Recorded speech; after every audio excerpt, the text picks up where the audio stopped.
В эфире программа «Актуальное интервью», в студии Анастасия Кобызева. Прием документов в Республиканскую приемную комиссию вузов России продлен до 13 августа 2020 года включительно. Он проводится в 3 этапа. Об особенностях приема на целевое обучение этого года, какие специальности наиболее востребованы и когда будут подведены окончательные итоги, мы узнаем у первого заместителя министра образования и науки Якутии Михаила Присяжного. Михаил Юрьевич, здравствуйте. Да, добрый день, добрый день. С этого года произошли серьезные изменения в правилах целевой подготовки кадров. Вот в чем они заключаются и какие цели преследуют? Ну, действительно, каждое новое поколение абитуриентов, ребят, которые только оканчивают школу, и их родители, они приходят и узнают особенности приема. С прошлого года, с 1 января 2019 года, вступили изменения в федеральный закон об образовании. Очень существенное изменение – это, конечно, словосочетание. Если раньше мы говорили о целевом приеме, то сейчас речь идет о целевом обучении. Мы понимаем, что изменился акцент.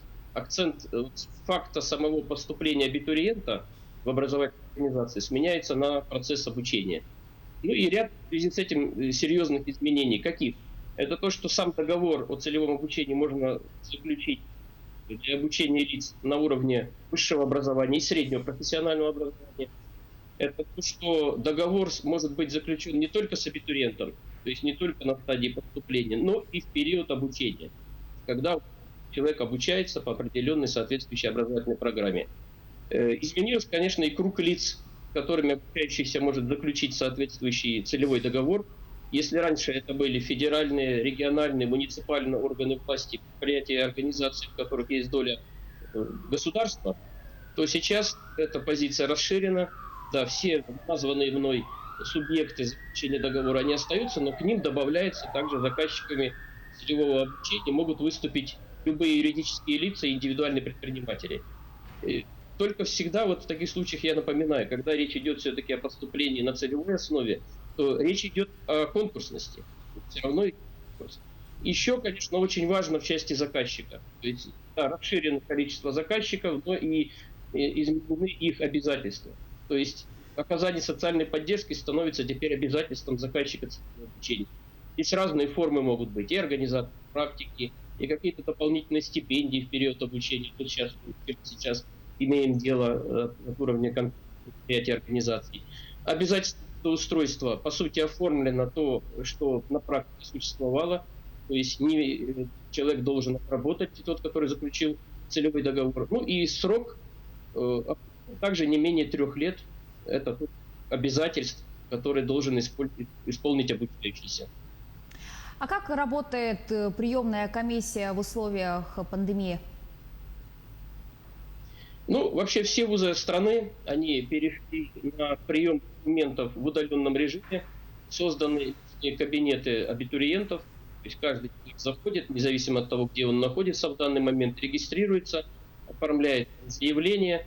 И важно о том, что не только сами документы, документы об образовании, значит, дополнительные какие-то там прикладываются результаты творческих испытаний, собеседования вузы проводят в режиме, профессиональные испытания. Например, тот же Московский государственный университет. Все эти процедуры тоже проводят через Zoom. Ну, то есть тот формат, который был привычен вот в ушедшем учебном году для выпускников школ нашей республики. Ну и наша республиканская приемная комиссия тоже работает в таком же режиме. Мы сканы принимаем, мы отрабатываем с вузами. Есть телефон, который работает, по сути, круглые сутки, потому что ребята находятся в разных часовых поясах. 8 924 175 14 93. 8 924 175 14 93. И на сайте Министерства образования и науки в разделе «Абитуриенту» очень легко через поисковик любой вы забиваете, вы на это выходите. Также есть выход на нашу электронную почту. РПК прием@mail.ru. Республиканская приемная комиссия прием@mail.ru. А вот каковы основные цифры приема в этом году и когда будут подведены окончательные итоги? Ну, действительно, большой вопрос. Мы, наверное, с вами помним, что когда завершался основной учебный год, этот год, то президент страны, в общем-то, сказал о том, что примерно 60% выпускников школ Российской Федерации этого года будут обеспечены бюджетными местами в вузах. Это выдержано, даже чуть больше получается. Ну и вот мы это даже смотрим по примеру вузов на территории республики нашей, где количество бюджетных мест у нас в этом году выросло на 825. Представьте себе, в прошлом году было 3999, в этом году 4824. И самый большой рост прошел именно по программам бакалавриата и специалитета на 730 мест. Это в вузах на территории республики. То есть это те программы, на которые прежде всего поступают выпускники этого года. Ну и, конечно, большая динамика по другим вузам Российской Федерации. Мы отрабатываем в рамках квоты целевого приема по разным направлениям и специальностям. Продлены, конечно, сроки. То есть приема до 17 августа идет, собственно, сам прием заявлений. Недавно совершенно, на конце прошлой недели завершился второй этап единого государственного экзамена. Поэтому мы серьезно сдвигаемся. Вообще, до 31 августа такая наиболее горячая фаза поступления. 31 августа закончатся основные зачисления всех практически России. Но наша республиканская приемная комиссия, мы решили, что мы будем работать вплоть до 30 сентября, чтобы полностью сопровождать ребят в период поступления, взаимодействия с общежитиями и так далее.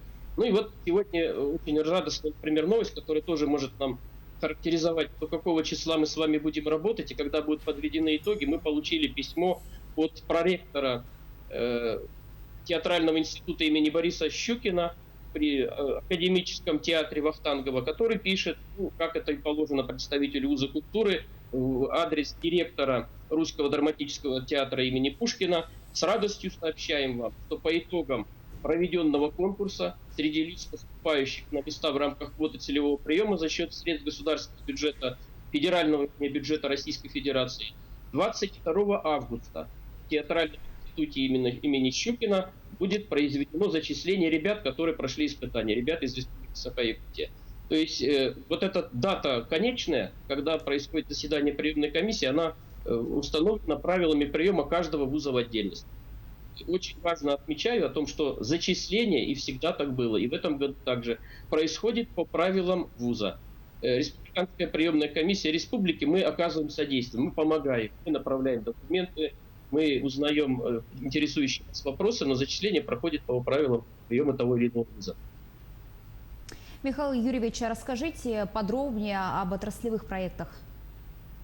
Да, спасибо большое за вопрос. Многие уже знали, даже жители республики, о том, что в этом году мы приняли концепцию целевой подготовки на уровне правительства республики, с которой мы перешли на принцип реализации отраслевых проектов.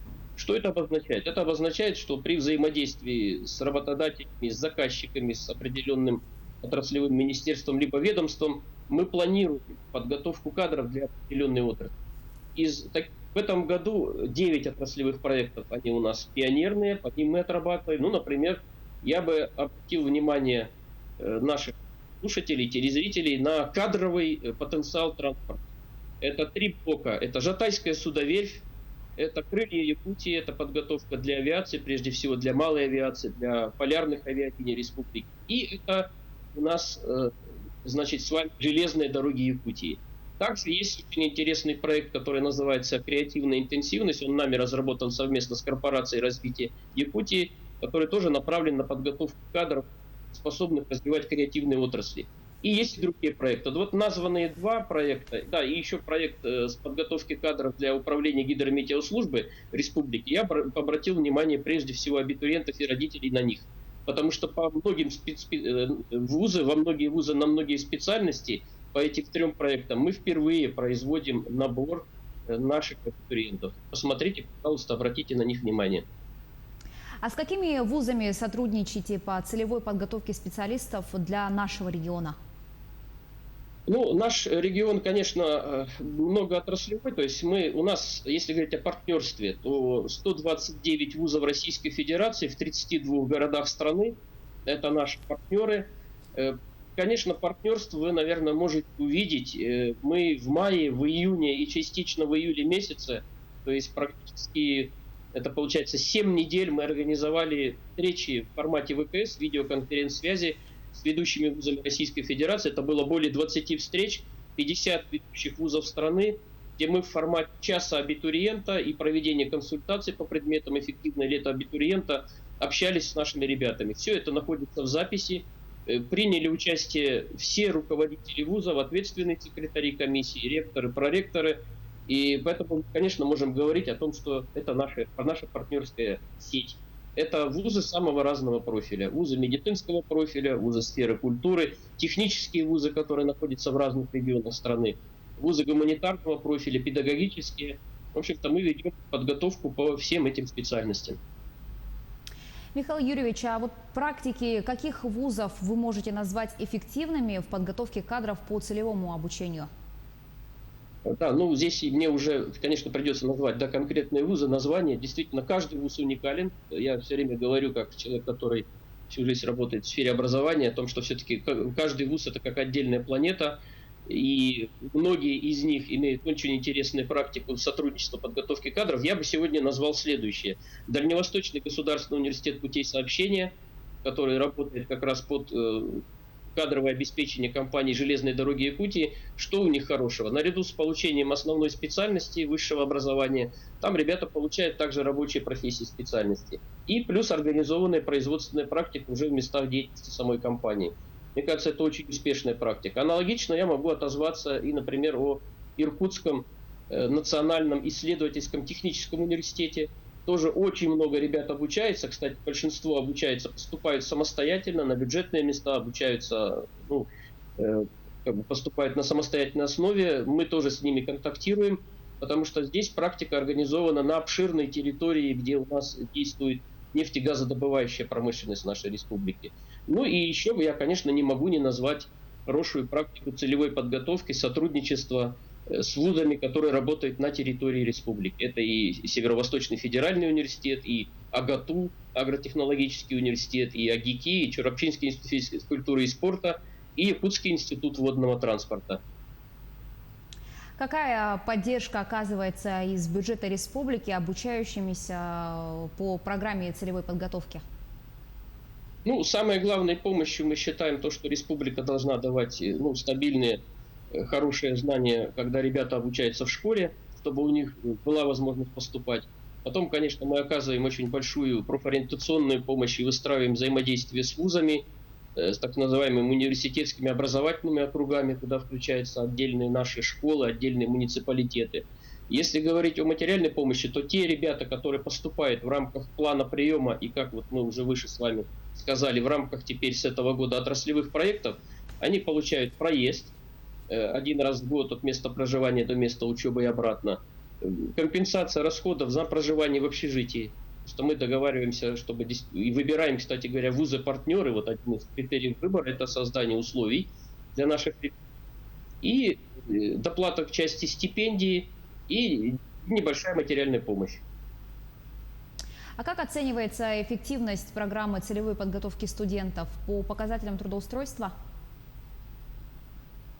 Ну, да, во-первых, у нас, этот показатель, который всегда был, показатель трудоустройства для нас, для республики, это обозначает возвращение на работу на территории республики. Ну и, конечно, мы действуем по тем показателям, которые сейчас включены в новую редакцию федерального закона об образовании, статья 56, о которой я сказал, где есть обязательство отработать по итогам обучения не менее 3 лет. Это, конечно, эффективность. Ну и для нас, конечно, является эффективностью то, что за счет целевой подготовки у нас нарастают отдельные новые отрасли. Можно тоже, я уже упомянутые мной, например, железные дороги Якутии, или вот мы говорим о чуде якутской IT-индустрии, сферы информационных технологий, но она базируется на подготовке 90-х и 2000-х годов, когда многие ребята получили поддержку из IT-сферы Санкт-Петербурга, Москвы, Омска, Новосибирска. И эти ребята как раз сейчас составляют ядро наших компаний, которые работают на территории республики. Михаил Юрьевич, большое спасибо, что нашли время и ответили на наши вопросы. Очень много полезной информации прозвучало для наших телезрителей. Спасибо большое. Мы ждем наших абитуриентов. Звоните, спрашивайте. Желаю вас увидеть в числе студентов лучших вузов Российской Федерации. Спасибо. О целевой подготовке кадров мы говорили с первым заместителем министра образования и науки Якутии Михаилом Присяжным. Не переключайтесь.